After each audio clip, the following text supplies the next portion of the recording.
It's Friday Night Live with Vince, pregame, postgame show. Your destination for top high school football previews and wrap-ups with Vince and his team. Buckle up and hang on for Friday Night Live.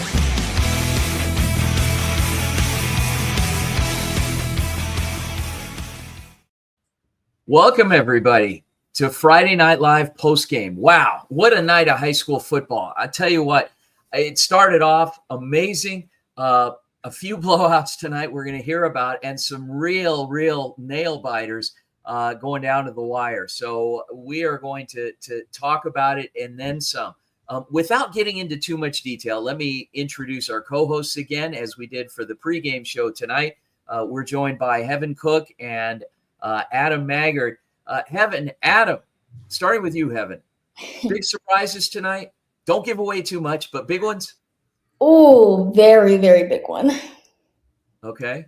It has to do with the game that I said was going to be my eye catcher for today. Yeah. Okay. Well, great. Well, we're going to find out more detail. What about you, Adam? Yeah, I mean, the Saguaro game, definitely some surprises, and I thought that the Bishop Gorman game was pretty interesting too. Yeah. Okay. All right. Well, we're going to find out more. So let's bring on our first guest from the Viva Varsity Spanish broadcast tonight. It was St. Mary's hosting Empire out at Washington High School, where we did the pregame show. Jorge Guajardo. Jorge. Hey, Vince. Thanks for having me. Yeah, this game was a bit one-sided, actually just completely one-sided.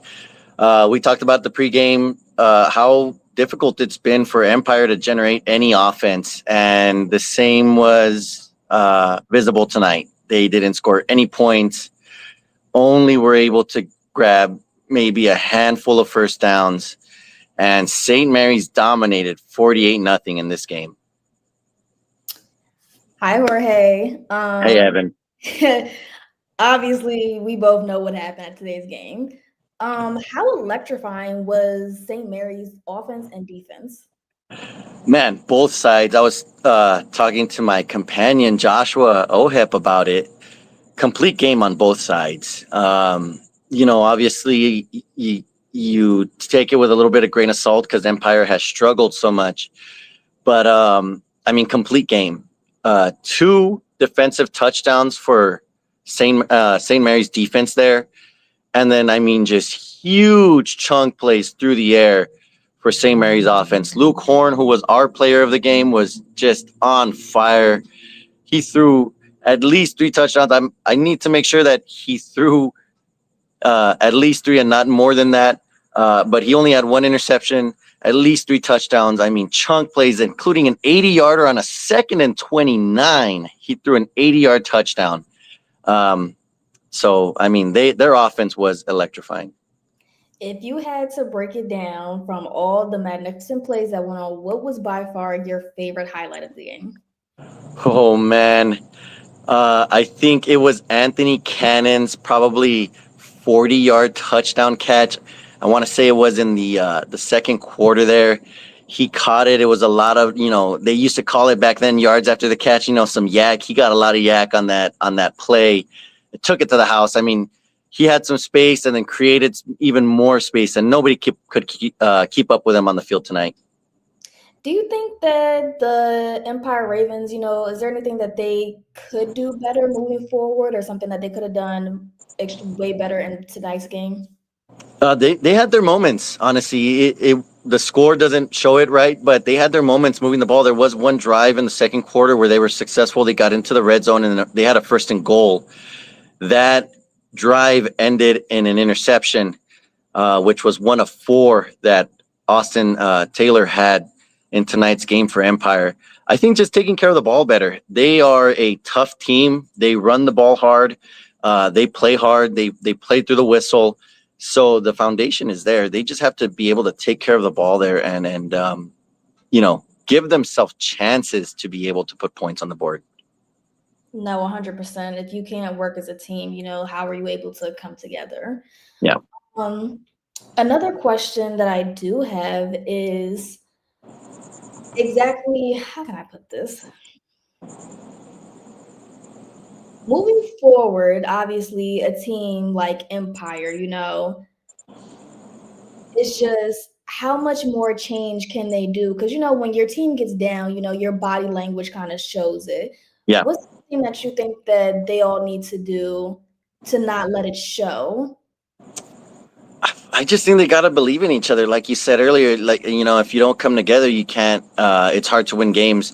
I think that for like the field, they just can't get in their heads too much too early.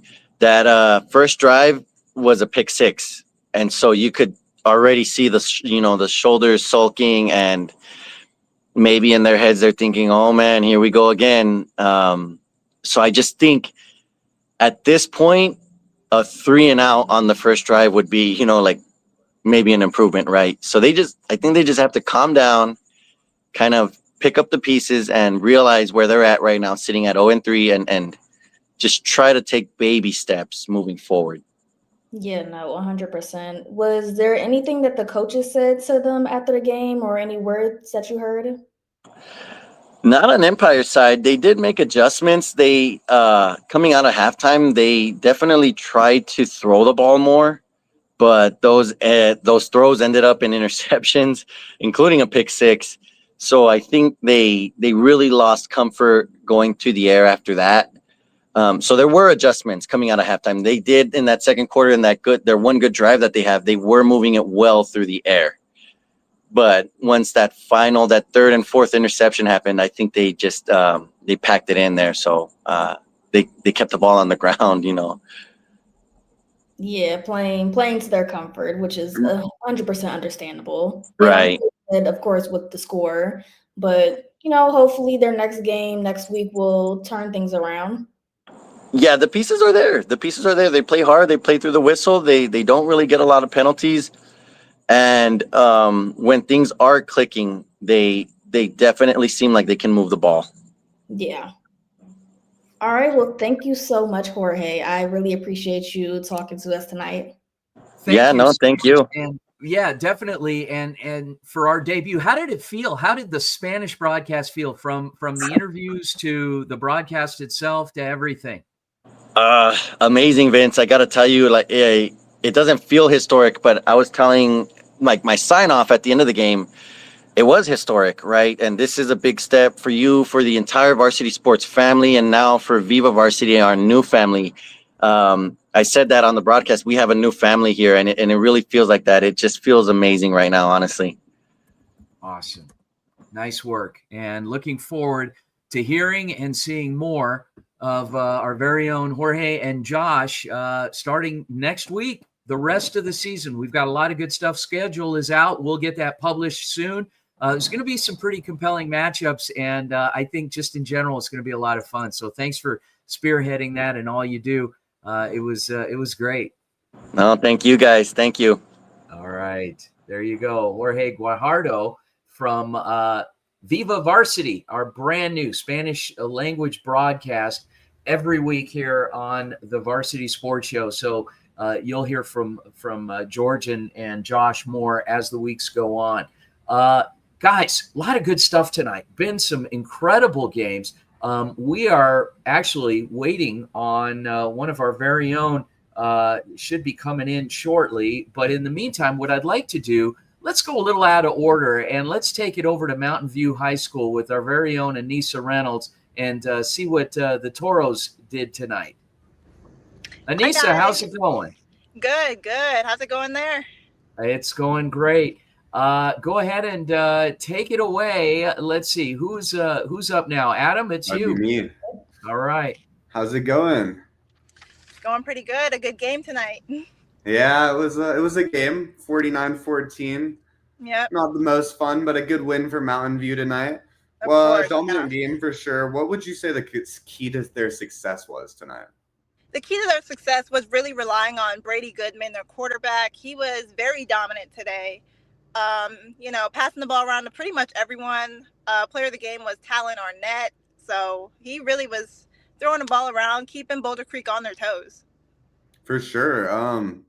How did Mountain View manage to limit Boulder Creek's offensive struggles? I actually talked to Coach Andy, and he had told me that they were going to focus on number 18, their quarterback, and just put pressure on him. He's a running quarterback, and if you put pressure, he's going to throw it, and their defense is good enough to where they would make that stop or they would find the ball themselves. And what do you think was the biggest struggle for Boulder Creek tonight? What should they look to improve before their next game? I think their biggest struggle was really keeping Mountain View off the board. They struggled to keep up with the pace that Mountain View was setting. Mountain View was very quick in their play calling, going for fourth downs and onside kicks, just very aggressive. And Boulder Creek couldn't really keep up with that. Yeah, I saw that. I mean, up until the end, I mean, it was 49-7 until the very end, and then you kind of got a garbage time touchdown. But what does the result mean for each team going forward? Momentum, confidence, anything like that? I definitely think it sets Mountain View up for success. They play Bastion next, which will definitely be a tougher competitive game. So I think the confidence they have tonight will help them, come out their strongest against Bastion next week. And for Boulder Creek, definitely, a little upsetting starting off the season 0-3, but there's always time to turn it around, and they just have to keep up their confidence and keep up the work. That's absolutely right. Thank you so much. Thank have a great night. You too. Awesome. Great job. And Anissa Reynolds been knocking it out of the park every week for us, an outstanding sideline reporter, and also a student athlete, just finished up her eligibility, a softball player out of the University of Texas, El Paso, and she's back here in the Valley now and figuring out her next move as future is bright, and reporting on a big Mountain View Toros win tonight, 49-14 over Boulder Creek. Impressions, Adam? If you have a chance to see Mountain View play? Yeah, I mean, I watched the whole game. I was very impressed by the Toros offense. They looked super dominant. Their defense was really good at stopping the run. They literally did not let Boulder Creek get any momentum, any good run game really established, which forced it makes the pass game a lot harder when you can't establish your run game. Well, speaking of that, what I'd like to do is, Adam, you stay here because we're going to bring Naya Belcastro on. She's been down in Tucson reporting on she actually drew the assignment of play-by-play tonight, reporting on the Toros game at Sal Point Catholic. And let's bring Naya in now. Hey, Naya. Hello. It's good to see you back. Good to see you too. All right. Take it away, Adam. How's it going, Naya? Crazy night. Pretty good. It was a very crazy night. Honestly, I didn't know what to expect, but my mind was changed multiple times, and South Point ended up taking the win here. Yeah, what did you think of that final play at the end by South? It was pretty crazy. I feel like they were really trying to put something together just to pull it off, and especially here, their fans, their parents, everybody. It's a really community effort, and it was just insane. You should have seen the look on everybody's faces. No, absolutely. That last play, I thought it was blown up, and then he kind of just threw a desperation throw to that back field, the end kind of zone. a Hail Mary, but it worked. So it worked. It was a Hail Mary in its own aspect. Yeah. So yeah, crazy comeback. Sal Point started down 17-0 at half, and then they were able to swing it back in the end. Tell me just how exciting that was. It was super exciting. You could see it with the fans, the players, everybody. And I think that it really spoke also to last year's season. They kind of did something similar to what they did last year. And I think they were very happy they were able to play it off. And everyone was just thrilled. You could really see it in the players. Especially, Matthew Avalar. I think he really just continued to be one of the star players. And I was excited to see Chris Cheney, or Charles Cheney as they were calling him.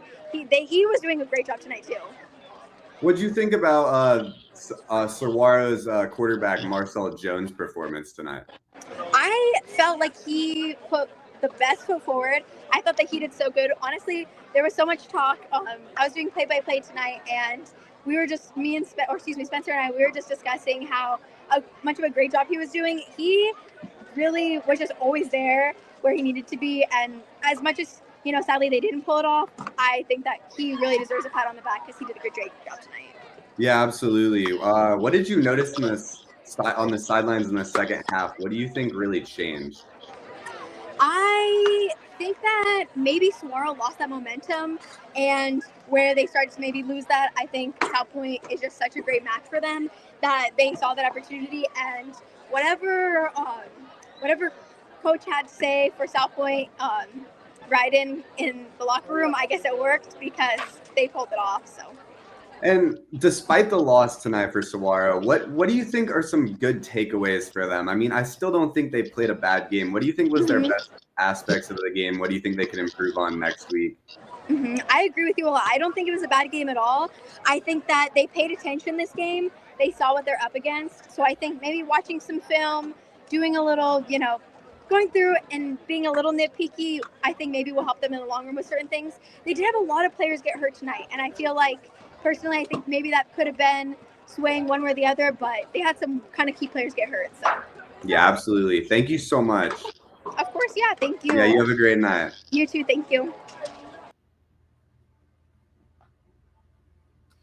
So we're going to send it to commercial here, and we'll be right back after the break. Thanks for tuning in to Friday Night Live postgame with Adam and Heaven. We'll be right, and me. We'll be right back.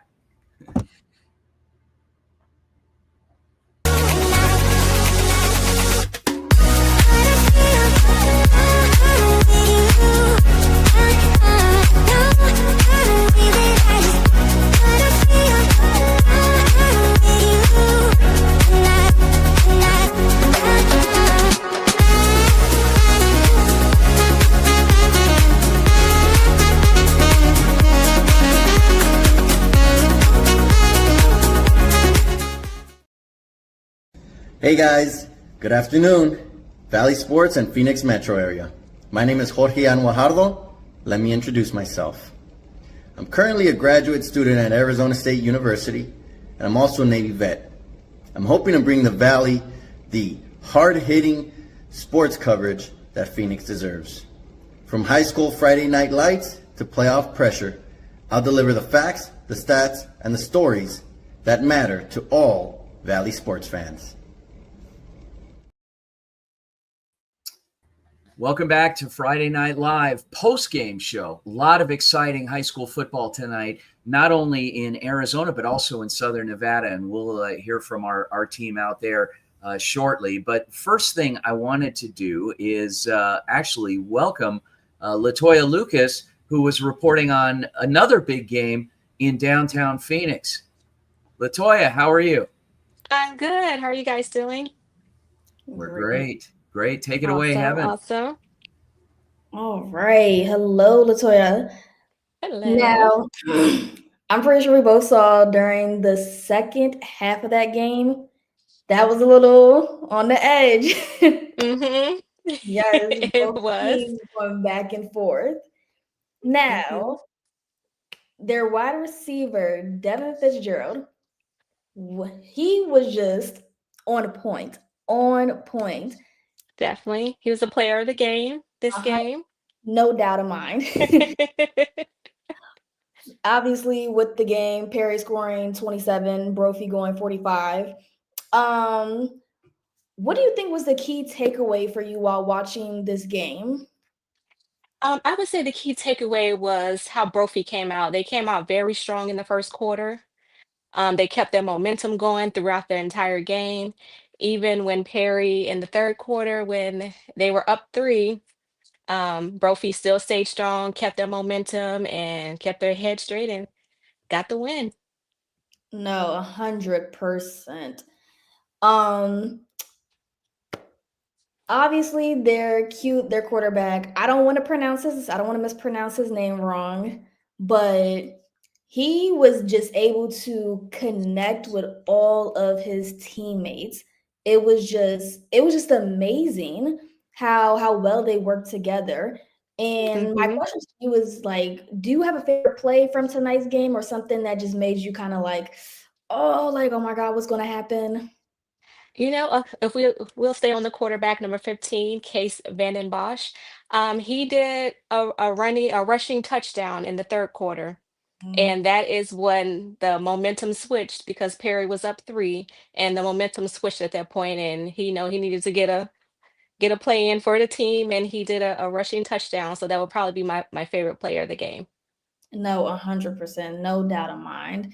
Obviously, with this game, obviously Brophy and Perry going head to head, which brings me back to the question that I had when I first had a conversation with you. Obviously, would this game be kind of a pop-up game, kind of like, this is a warm-up game for them, despite the fact, like I said, they have history, and it just kind of goes to show that, as much history as they have, I hate to say it, but Brophy just still comes on top. Like, Yes, they do. With that history, I think they wanted to prove that they're still one of the top teams in Arizona, and I think they proved that tonight. I will say that Perry did, hang in there. It was a lot of back and forth, so I won't say that they're not a good team, but Perry definitely did hang in there, and they did a lot of back and forth. But at the end, Brophy came out and proved that they're still, one of the contenders. no, 100%. I'm definitely looking forward to see how they plan on moving forward the rest of their season with other teams. Because Get again, me a yeah. they were Yes, close and to they making the semifinals. Yes, and they used a lot of their younger underclassmen players too. So I'll be excited to see how they do and perform throughout the rest of their season. 100%. Um, there. I want to say it's Devin Fitzgerald. He is averaging at least 58 yards a game. Is there anything that you love about him while watching him play? I would say, I would say his energy. You could tell when he's on the field. You could tell when he's not on the field. So I would say it would be his energy, the energy that he brings on that field. It gets the team pumping, and it's just very exciting to watch. No, 100%. Thank you so much, Latoya, for joining in with us tonight and giving us your insight of the game. Thanks, Heaven. Have a Yeah, great evening. you too. Awesome. Great win for Brophy. Congratulations, defeating crosstown rival Perry tonight, 45-27. We're going to go outside of Phoenix, outside of Arizona, and we're going to go to Las Vegas, Nevada, where our very own UNLV team and College of Southern Nevada team were covering the Bishop Gorman East St. Louis, Illinois game tonight. And let's, as we head over there, let's bring in Maya Perez. Maya, what do you got for us? Hey Maya, how's it going? Hey, How was the game? the game was really fun. I had a great time. The crowd was excellent. I mean, you should have been there, to be honest. Oh, absolutely. The crowd sounded wild tonight. So in the end, Bishop Gorman comes up on top 35-10. It looks more dominant though than I felt like the game was. I felt like there was a few missed opportunities for St. Louis in there. What would you say were the biggest takeaways for each team in this game? The biggest takeaway for, I would say, both teams, when I talked to Coach Browner, he told me that their offense should have scored more because that's just his takeaway. And he said that they were going against a great defense. Obviously, they had Myson Cook, who has 41 offers for college, so that's crazy. The biggest takeaway for the other team, I would say, is probably to try more up their offense. They didn't score as much points as they could have against Bishop, and their defense was doing a really great job to hold down Bishop because one of Bishop's last games they got like 50 points. So I'd say both of their biggest takeaways are opposite things. I absolutely agree. I thought that the East St. Louis defense did a really good job of controlling a dominant team like Bishop Gorman, but I also thought the Bishop Gorman offense, as you said, I thought they did a good job. So it's kind of a vice versa thing. They both had their own opposite sides of the field played better for each team. Although I don't think that the Bishop Gorman defense did have some huge stands up near the end zone where East St. Louis had a few opportunities where they were close to putting it in, and it ended up being no points on the board. So that was good. Who was the player of the game tonight for Bishop Gorman?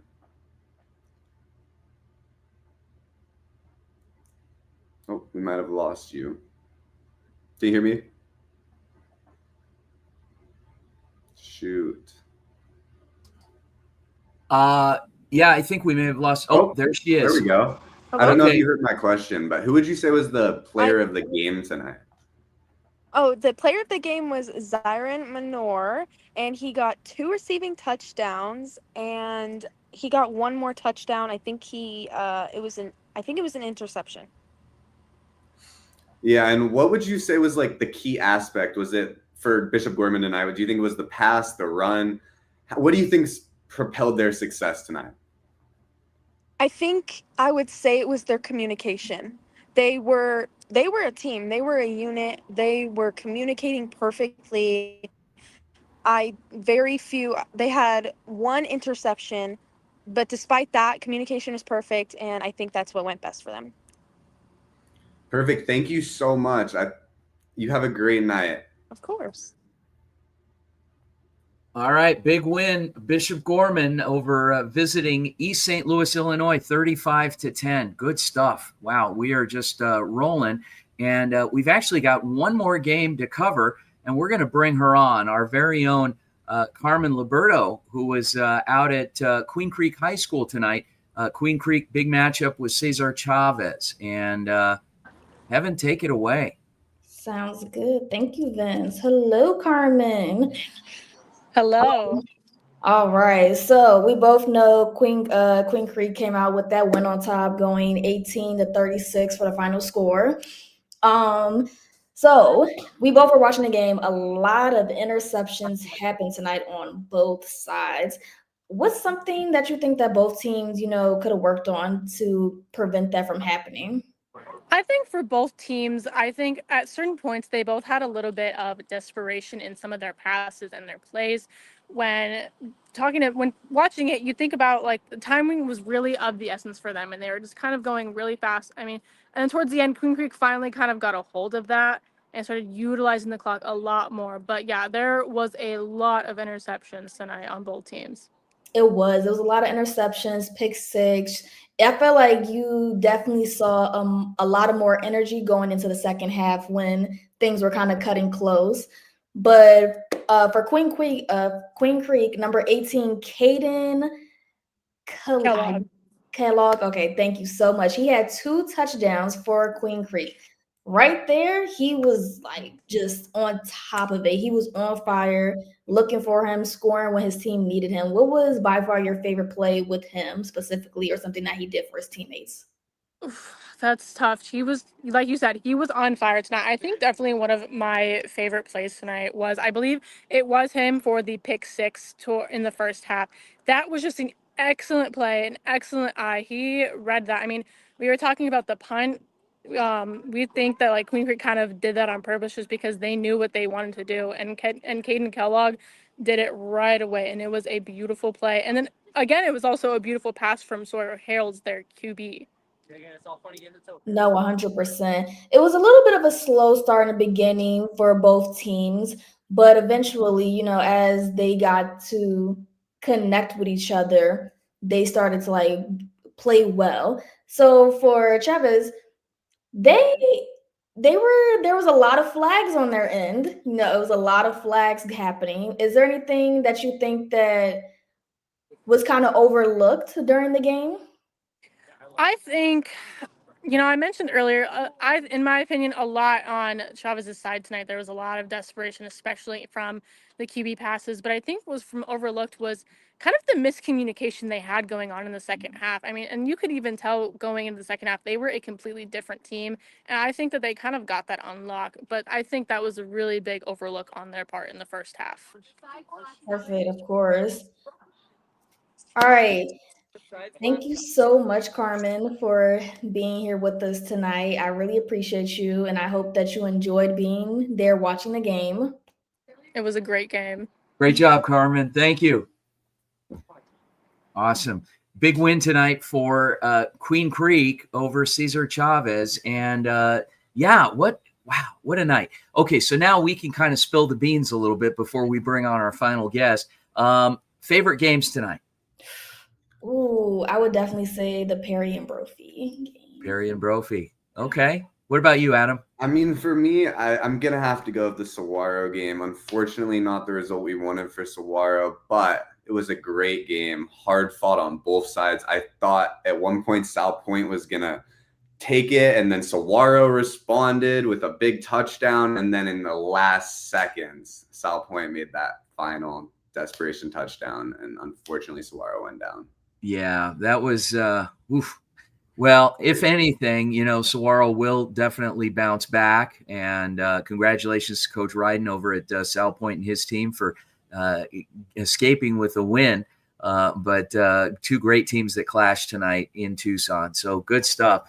Guys, don't go anywhere. I want to bring on our final guest of the night, J.R. Lambright. And let me just bring him on and talk a little bit about what he's got going on. J.R. Hello, folks. All right. So just a little bit of background, and we did this during the pregame show. So those of you that know who J.R. Lambright is, he is a very valuable member of our team, had worked with us 2 years ago on the radio, did bi-weekly segments for us called JR's Texas Tales. And it was a lot of fun. It was taking a step back, getting a little nostalgic and more than anything, talking about people that have overcome obstacles, but leaving you in suspense until the very end and of the story, and some good stuff. He's back with a new project, and his focus, and of course, being a resident of Kilgore, Texas, right in the heart of high school football. He's going to talk a little Texas high school football, and he's been delivering some really powerful, amazing segments every week. What do you got for us this week? So, you've already released the segment in the earlier games tonight, so it's not a real big deal, but you can see the same type of format where I did not reveal who Leo was until almost the end of the story. I mean, you could piece it all together if you know your sports trivia, but, after this, I want to try to do some coach profiles. Before, for anybody who doesn't know, we did like Texas high school football history from like 1884 all the way up to 2019, and now I'm breaking it down. It's just a general perspective of what kind of cultural institution that is, and now we're kind of breaking it to what are the coaches like, what are the players like, what are the adversities that they have overcome, and those type of things. Good stuff, and I can't wait to watch and listen to more of your reporting again next week. So thanks again, JR. And this phenomenon of high school football, what can you tell our audience about the difference, or I guess it's hard to know the difference between Texas and Arizona if you haven't done much in Arizona, but what is this phenomenon like in Texas? Well, I believe there was a fella a few years back. I wish I could remember his name when I came on live on the radio show. And he said it was pursued with almost religious passion. And that is not an inaccurate description.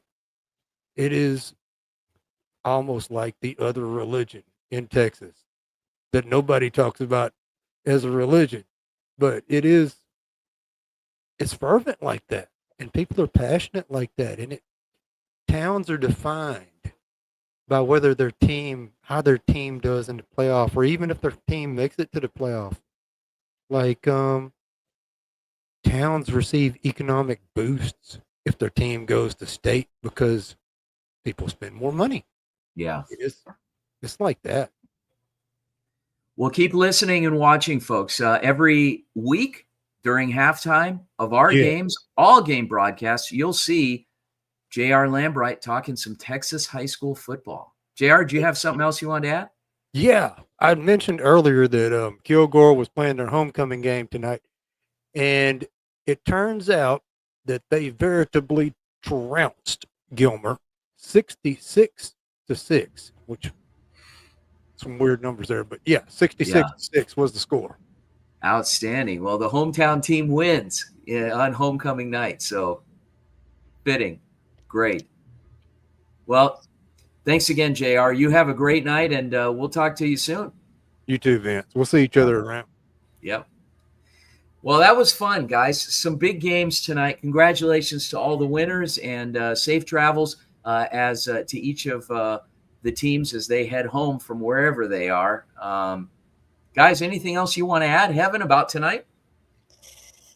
Just a lot of good competition. I honestly forgot what it's like watching and going to high school football games since I was in high school. Yeah, fun stuff. How about you, Adam?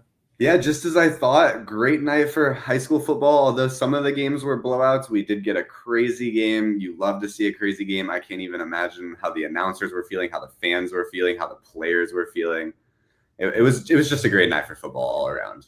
Folks, be sure and tune into the Varsity Sports Show tomorrow morning from 9 to 11 on AM 1060 KDUS Arizona, and live stream link as well if you are outside of Arizona and cannot pick up the terrestrial station. You can pick it up online by going to KDUS1060.com. Thanks again, and on behalf of our amazing team of field correspondents, all the teams that we broadcast for that give us an opportunity to do what we do, and our two co-hosts tonight, Heaven Cook and Adam Maggart. My name is Vince Delicio from the Varsity Sports Show, and this was Friday Night Live, the post-game wrap. Have a good night, everyone. Good night.